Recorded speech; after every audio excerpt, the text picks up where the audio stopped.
اور کچھ لوگوں نے یہ سمجھ رکھا ہے ایک بکرا لے کر کے آتے ہیں پورے گھر والوں کی طرف سے قربانی. میرے عزیزو، بکرا ایک آدمی کی طرف سے ہی قربان ہوگا جو مالک نصاب ہے. گھر میں اگر 4 لوگ مالک نصاب ہیں تو چاروں پر قربانی ہے، شوہر پر بھی، بیوی پر بھی، بیٹے پر بھی، جو مالک نصاب ہے. مالک نصاب کا مطلب کیا ہے آپ جانتے ہیں؟ جس کے پاس 52.5 تولہ چاندی یا 7.5 تولہ سونا یا اس کے برابر کی قیمت ہو، دونوں میں سے کسی ایک کے برابر کی قیمت ہو. اور قربانی واجب ہونے کے لیے سال بھر پیسے ہونا ضروری نہیں، قربانی کے دنوں میں اگر وہ مالک نصاب ہوا تب بھی اس پر واجب ہے. زکوٰۃ کا حکم الگ ہے، قربانی کا حکم الگ ہے.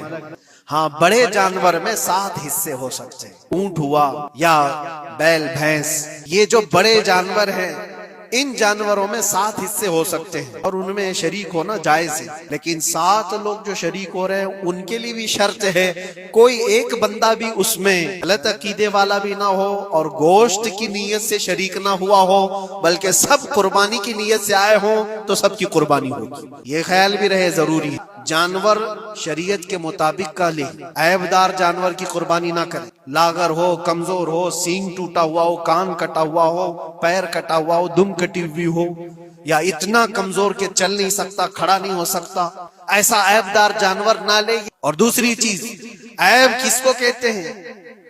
عیب کس کو؟ کان میں اگر سوراخ ہے تو وہ مکروہ ہے لیکن قربانی ہے اس کی.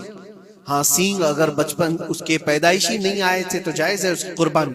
آئے تھے اور ٹوٹ گئے تو اس کی مقدار بتائی گئی ہے. 1/3 حصہ اگر ٹوٹا ہے تو اس وقت تک جائز ہے، اس سے زیادہ جڑ سے ٹوٹے ہوئے ہیں تو قربانی جائز نہیں. کوئی پیر پورا کٹا ہوا ہے، دم پوری کٹی ہوئی، یہ عیب میں آتا ہے.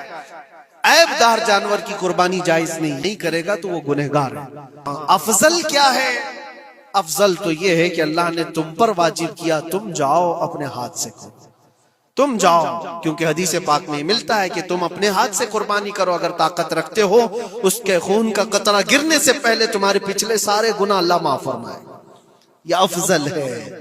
یہ ساری باتیں تھی جو عید قربان سے ریلیٹڈ تھیں. اللہ کریم ہم سب کو اس کی رضا کے لیے قربانی کرنے کی توفیق عطا فرمائے.